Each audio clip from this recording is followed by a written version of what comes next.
14. The chapter is titled as Vidurji's Talk with Maitreya Rishi. The shloka is on the screen. You can repeat after me. Tanachoya Sochyam Avido Anusoche Hare Kathayam Vimukhan Aghena Shinoti Deva Animishas Tuyesham Ayur Vritha Vada Gati Smritinam. So I'll recite the whole shloka for benefit of all of us. Tanachoya Socham Vidyo Anusoche Hare Kathaya Vimukhanagena Shinoti Devo Animishastu Yesham Ayurvrtha Vadagatim Smritim Nam. Translation.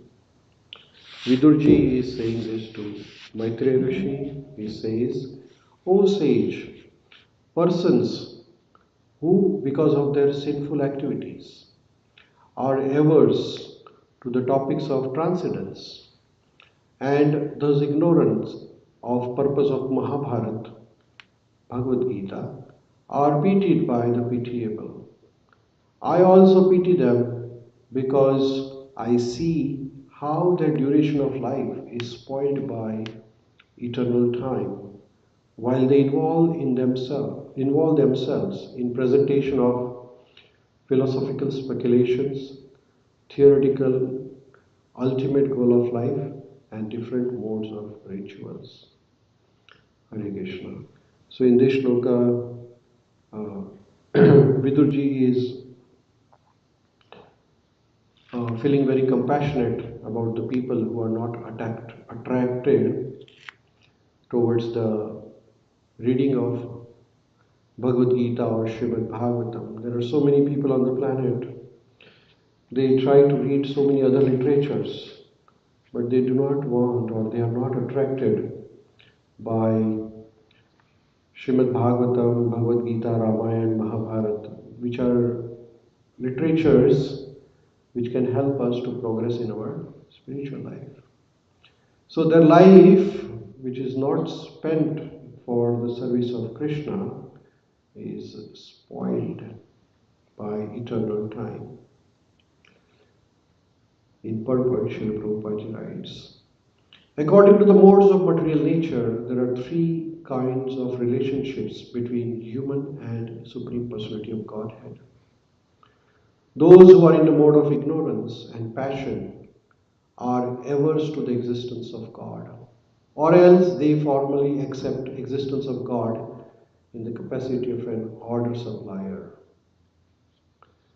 Above them are those in the mode of goodness. This second class of men believe the Supreme Brahman to be the impersonal. They accept the cult of bhakti, in which the hearing of Krishna Katha is the first item, as means and not ends. Above them are those who are pure devotees. They are situated in transcendental stage, above the mode of material goodness. Such persons are decidedly convinced that the name, form, fame, quality, etc. of the personality of Godhead are not different from one another on the plane of absolute plane. They are not different from one another on the absolute plane. For them, hearing of topics of Krishna Katha is equal to meeting with him, Krishna, face to face. According to this class of men who are situated in pure devotional service to the Lord, the highest goal of life, human life, is Purushartha, a devotional service to the Lord, the real mission of life.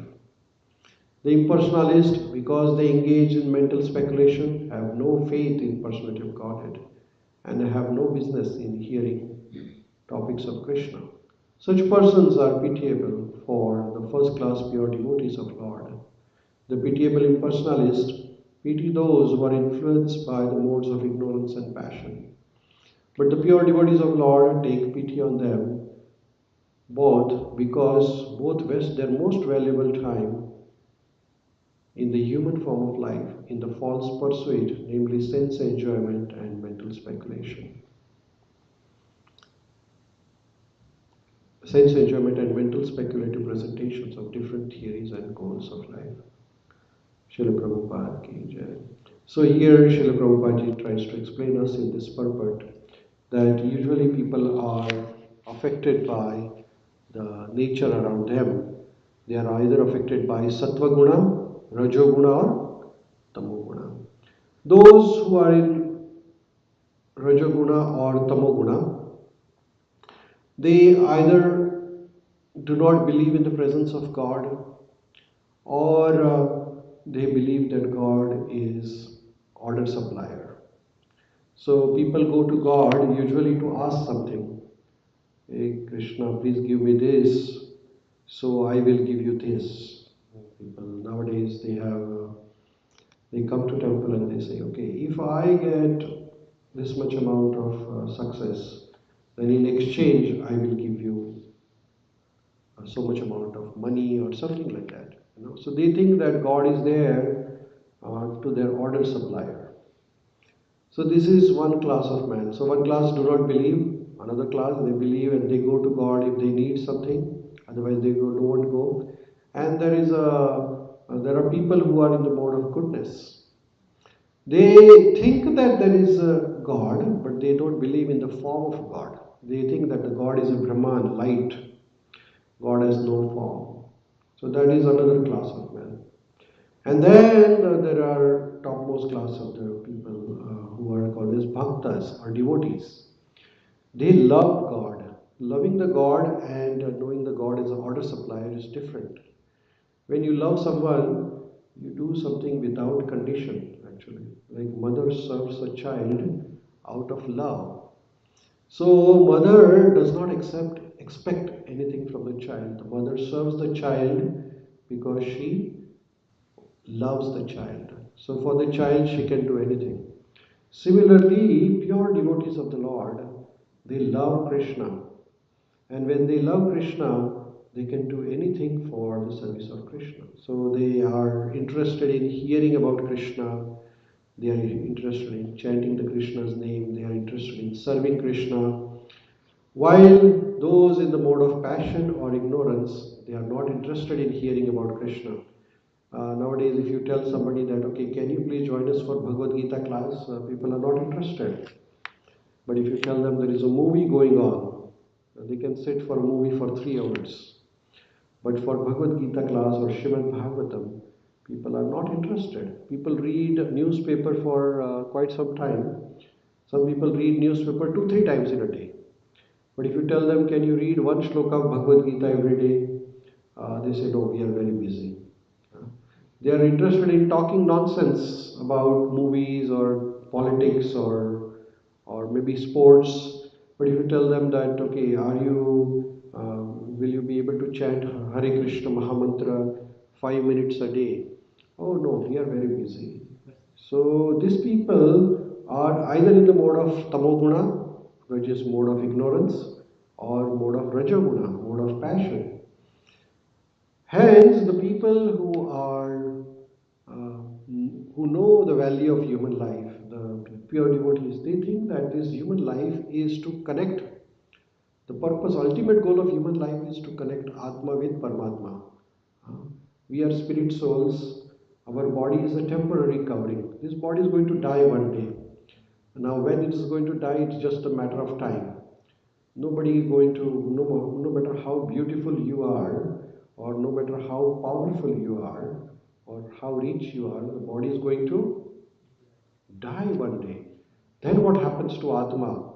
The Atma has to accept another body, and then another body, and then another body. So every time we are passing from one body to another body. Dehinosmin yatha dehe kaumaram yaumanam jara.